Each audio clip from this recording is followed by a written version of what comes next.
नमस्कार, मैं अतुल जैन। आजकल लगातार आप अखबारों में, न्यूज़ में, सोशल मीडिया पे अपने दोस्तों के माध्यम से पड़ोस में, घर परिवार में देखते होंगे कि मानसिक रोग से जूझ रहे लोग बढ़ रहे हैं। एक टर्म है स्ट्रेस हो जाना, मेंटल कंडीशन से जूझ रहा है व्यक्ति, अथवा कहते हैं कि बड़ा लेमैन टर्म में यूज कर देते हैं कि इनको डिप्रेशन है। तो इसको अगर साधारण भाषा में बोलें, कह सकते हैं मन की दुर्बलता। यानी आपका मन दुर्बल है, जिसकी वजह से आप अपने जीवन में आने वाली परिस्थितियों से लड़ नहीं पा रहे हैं, जीत नहीं पा रहे हैं, आगे नहीं बढ़ पा रहे हैं और आप किसी एडवर्स कंडीशन का शिकार हो जा रहे हैं। कोई गलत फैसला ले लेते हैं जिससे न केवल आपका जीवन प्रभावित होता है बल्कि आपसे जुड़े अन्य लोगों का जीवन भी प्रभावित होता है। यह तो न्यूज मीडिया में दिखने वाली बात है, साधारणतया बोल दी जाने वाली बातें हैं, लेकिन मन की दुर्बलता या मेंटल हेल्थ कंडीशन से जूझ रहा व्यक्ति, ये इतना आसान नहीं है जिसकी व्याख्या की जा सके। अब हम बहुत प्राचीन समय से बात करें, जब ये कह सकते हैं कि मनुष्य खाने की जरूरतों से ऊपर उठा, उसका पेट भरा और वो सोचने वाला प्राणी बना। कहते हैं कि जब मनुष्य ने ज्यादा खाना खाया, जब उसके खाने की पूर्ति अच्छे से होने लगी, तो उसके ब्रेन का साइज बढ़ा।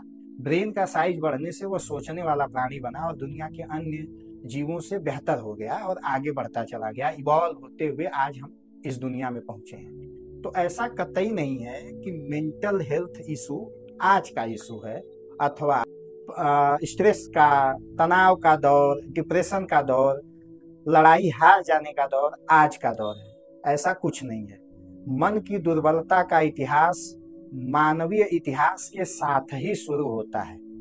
आप दर्शन शास्त्र को इवॉल्व होते हुए देखिए, आप देखेंगे कि पूरी भारतीय दार्शनिक परंपरा में काम, क्रोध, लोभ, मोह, मद जैसे विकार जो बाहर से नहीं दिखते हैं, जो आपके हाथ पैर में घाव, फोड़ा, फुंसी नहीं करते हैं, आपको बुखार नहीं देते हैं, ये आपके मन को खराब करते हैं, मस्तिष्क को खराब करते हैं, आपके फैसला लेने की एबिलिटी को खराब करते हैं, आपको गलत रास्ते पे ले जाते हैं।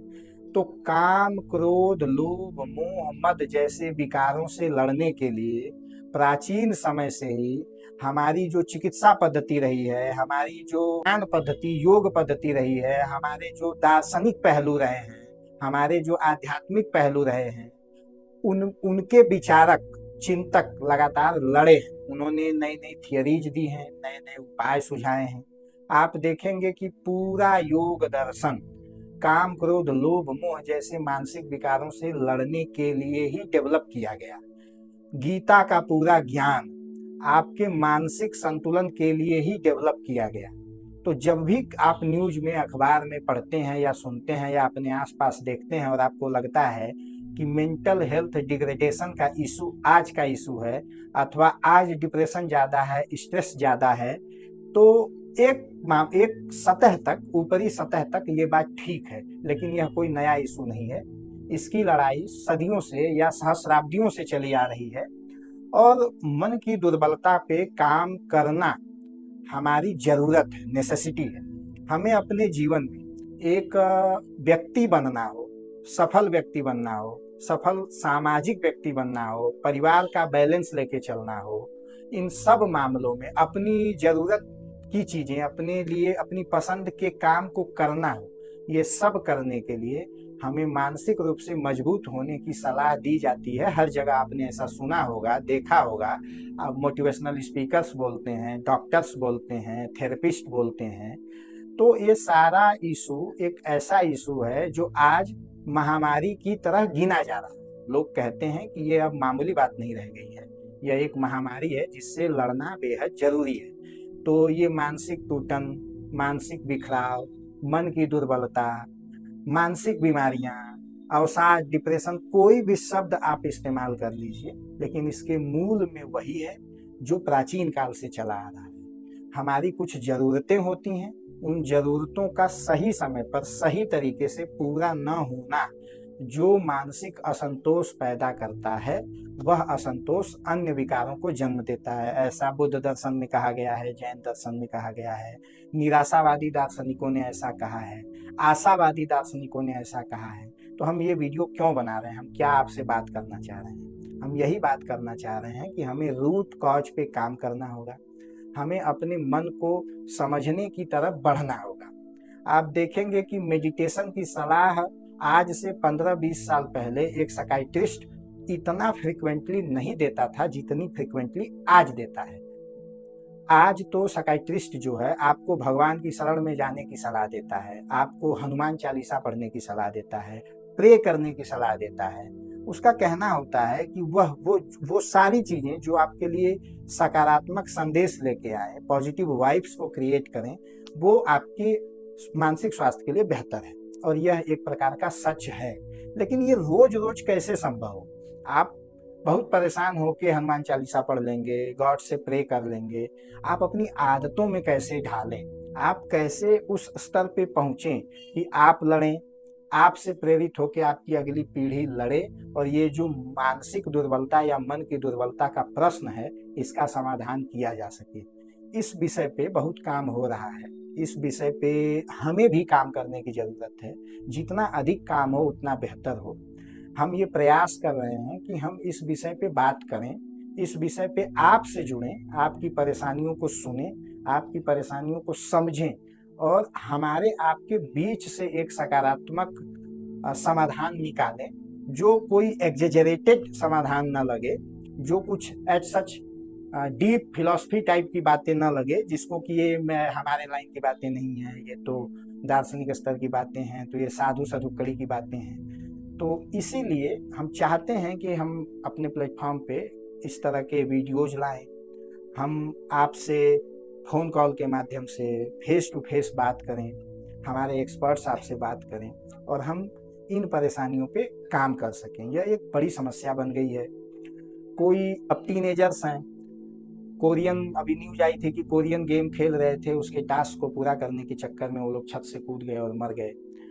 इसको सुसाइड बोलते हैं या टेम्पटेड टू सुसाइड बोलते हैं। ऐसे करके बहुत सारी चीज़ें हैं जो बड़ी दुख देती हैं, तकलीफ देती हैं। ये तो एक्सट्रीम खबरें हैं, मतलब जो आपको झकझोरती हैं। इसके अलावा भी आप अपने मन के अंदर झांकिए, आप कितने संतुष्ट हैं, आप अपने काम से कितने संतुष्ट हैं, आप अपने पारिवारिक बंधन से कितने संतुष्ट हैं, आप अपनी सोच से कितने संतुष्ट हैं।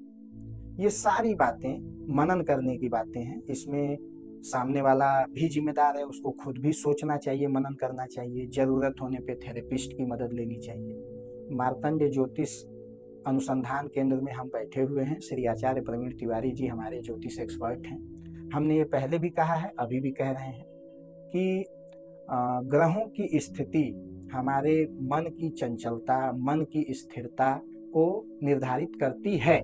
ज्योतिष शास्त्र में ऐसा वर्णित है। ज्योतिष शास्त्र, मुहूर्त, इन सारी चीज़ों में हम मानते हैं। हमारी शादी विवाह, हमारे वेंचर की शुरुआत इन पे विमर्श करके होता है, पंडित जी से, ज्योतिषी से विमर्श करके होता है।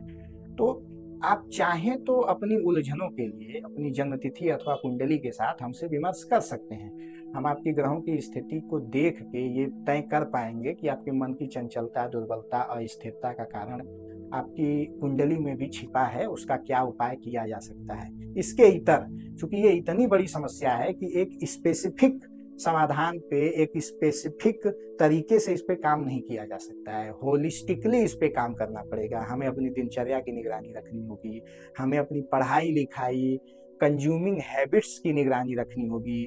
हम किनसे मिलते हैं, किनसे बात करते हैं, परिवार को कितना समय देते हैं, हमारी ज़रूरत क्या है, हमारी इच्छा क्या है, हमारी आमदनी क्या है, हम किस लग्जरी को जीना चाहते हैं, हम किस सादेपन से रहना चाहते हैं। प्रत्येक व्यक्ति के व्यवहार के अलग अलग स्वरूपों को समझना होगा और उस अलग स्वरूप के अनुसार उसे स्वीकार करना होगा। और हम जल्द ही आपके बीच में होंगे और इन विषयों पे बात करेंगे। आप हमारे अनुसंधान केंद्र से जुड़ सकते हैं, हमसे संपर्क कर सकते हैं। नीचे चल रही जो जानकारियां हैं, जो हमारा पता है, हमारे मोबाइल नंबर है, उनसे संपर्क कर सकते हैं। बनारस में हमारा ठिकाना है, आप सीधे हमसे जुड़ सकते हैं। आप बनारस के रहने वाले हैं, दूर दराज के हैं, कोई परेशान है, उसको हमारा नंबर दे सकते हैं।